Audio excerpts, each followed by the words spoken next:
क्योंकि इससे पहले भी ठीक इसी तरह एक जमात मैदान में निकली थी। झंडा उनका अलग था, निशान उनका अलग था, क़यादत उनकी अलग थी, लेकिन नारा उनका यही था।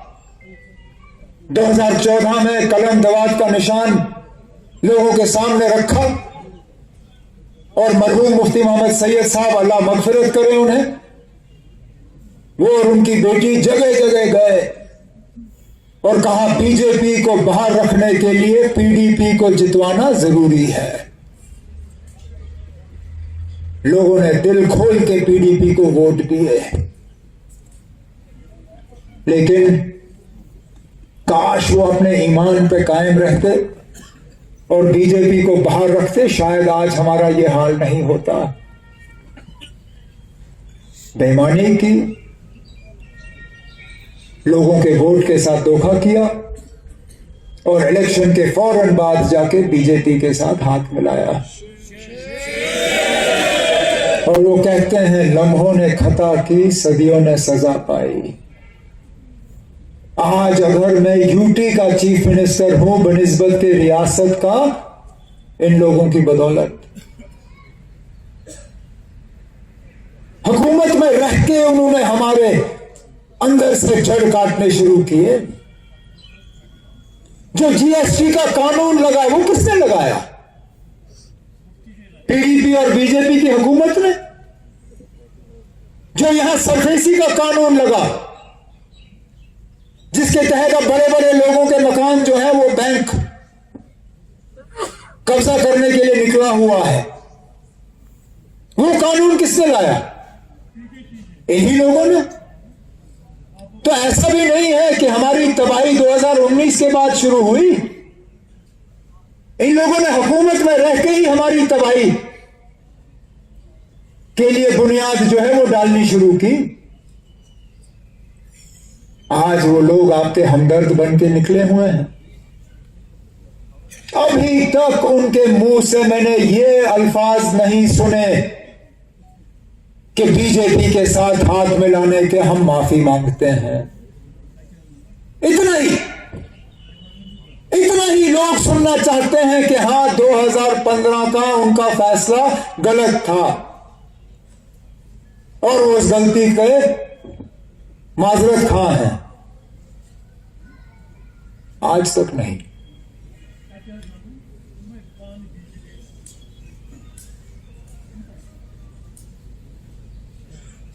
हमें इस बात की सजा दी जा रही है कि हमने बीजेपी को हुकूमत में आने नहीं दिया।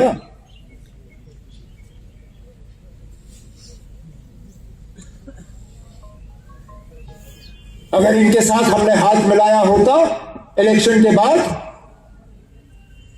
हमें रियासत का दर्जा अभी तक मिल गया होता। हमारे काम में कोई रुकावट पेश नहीं आती। हमारे अफसरों को हमारी इजाजत के बिना तब्दील नहीं किया जाता। लेकिन वो सौदा कम से कम हम लोग करने के लिए तैयार नहीं हैं। और हम ही लोग हैं जो इनका मुकाबला कर रहे हैं। ये लोग जो आज हमें ताने देते हैं,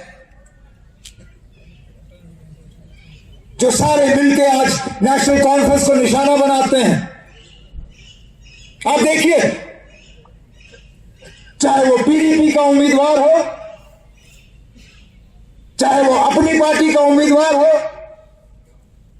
चाहे वो प्रेशर कुकर वाला हो, चाहे वो आजाद उम्मीदवार हो, हर किसी का निशाना अगर कोई है, नेशनल कॉन्फ्रेंस, उमर अब्दुल्ला, आगा महमूद साहब, और कोई नहीं। जैसे जम्मू कश्मीर की तबाही हमने की, तबाही करने वाले ये कमल के फूल वाले, और निशाना हम, क्योंकि इन कमल के फूल वालों का मुकाबला ही सिर्फ हम कर रहे हैं। पूछिए उन कलम दवात वालों से। जम्मू कश्मीर में आज एक इलेक्शन नहीं, 2 इलेक्शन हैं। एक बड़गाम में, एक नगरोटा में। जब पीडीपी का उम्मीदवार आपके पास आए उनसे जरा पूछिए ना, नगरोटा में आपके उम्मीदवार का नाम क्या है? जब ये पीसी वाले, जब ये बैट वाले, जब ये प्रेशर कुकर वाले, जब ये दूसरे आते हैं वोट मांगने, उनसे कहो ठीक है ना, हम बड़गाम में आपको वोट देने के लिए तैयार हैं, जरा नगरोटा में अपने उम्मीदवार का नाम बताओ, हम आपको वोट अपने आपके हवाले कर देंगे। इनमें से एक जमात ने भी बीजेपी के खिलाफ वहां अपना उम्मीदवार मैदान में नहीं उतारा है, नहीं उतारा है।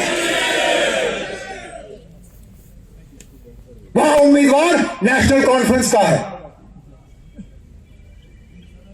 और वो सीट भी हम कांग्रेस को देने के लिए तैयार थे।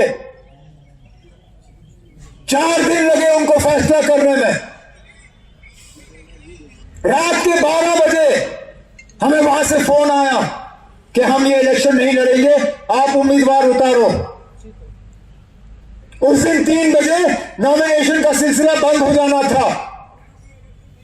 हमने रात के 12 बजे अपने उम्मीदवार तैयार करके सुबह सुबह उनके कागज तैयार करके भरवाए, क्योंकि हम चाहते थे कि कम से कम और कुछ नहीं तो बीजेपी का वहां नगरोटा में मुकाबला होना चाहिए।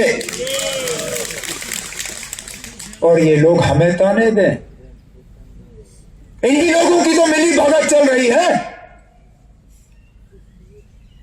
पता नहीं चलता सुबह किसके साथ है, शाम को किसके साथ है। खोलिए अपने फोन, देखिए वो रील,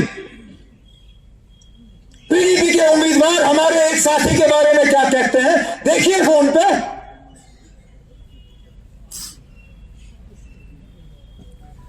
और फिर उम्मीद करते हैं कि अंदर अंदर से कोई खिचड़ी पकेगी। ये धोखे की सियासत हम नहीं जानते ना। हम जो हैं सो हैं, सही गलत इसका फैसला हम लोगों पे छोड़ते हैं। ये सही है कि बड़गाम के लोगों ने मुझे एमएलए के तौर पे चुना, इसलिए नहीं कि आपको मेरा चेहरा पसंद था, इसलिए कि आप चाहते थे कि कम से कम बड़गाम में कुछ काम हो, लोगों को थोड़ा फायदा पहुंचे, कम से कम हुकूमत का असर रसूख यहां तक पहुंच जाए। लेकिन यह भी हकीकत है कि कानून ने मुझे इजाजत नहीं दी कि मैं 2 जगहों से एमएलए बनते रहूं।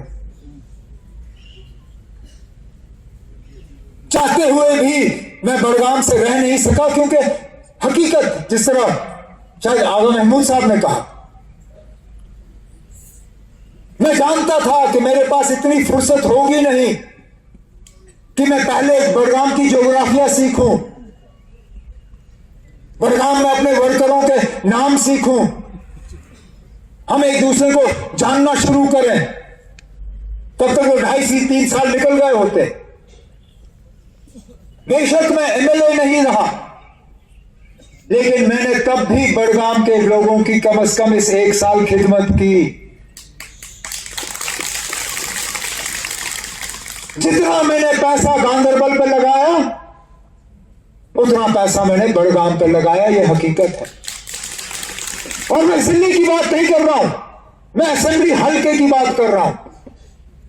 सिर्फ बड़गाम असेंबली हल्के में हमने कम से कम 110 करोड़ के नए काम जो है उठाए हैं सिर्फ 1 साल में।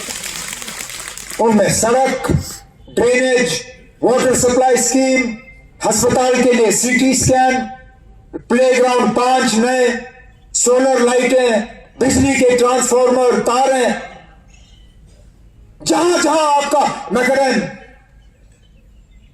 यही मुकाबला आप नगरोटा के साथ करो। बीजेपी वालों ने तो उस सीट को नजरअंदाज ही किया। 1 साल में वजीर आला रहा, एक भी वहां बीजेपी का कोई साथी मेरे पास नगरोटा की बात करने नहीं आया। उनका भी एमएलए नहीं था, किसी ने उनके बारे में पूछा नहीं। आपका एमएलए नहीं था, मैंने अपने तमाम मिनिस्टरों को यहां भेजा, अपने एडवाइजर को भेजा। मैंने कहा जो भी बड़गाम के लोगों को चाहिए उस पर दस्तखत करो और यहां के लोगों के हवाले करो। और आगे भी आप मान के चलो, जहां आगा महमूद साहब इंशाल्लाह आपके वोटों के जरिए जीत के यहां से जाएंगे, जहां आगा महमूद साहब का इशारा होगा वहां पे काम जो है शुरू किए जाएंगे।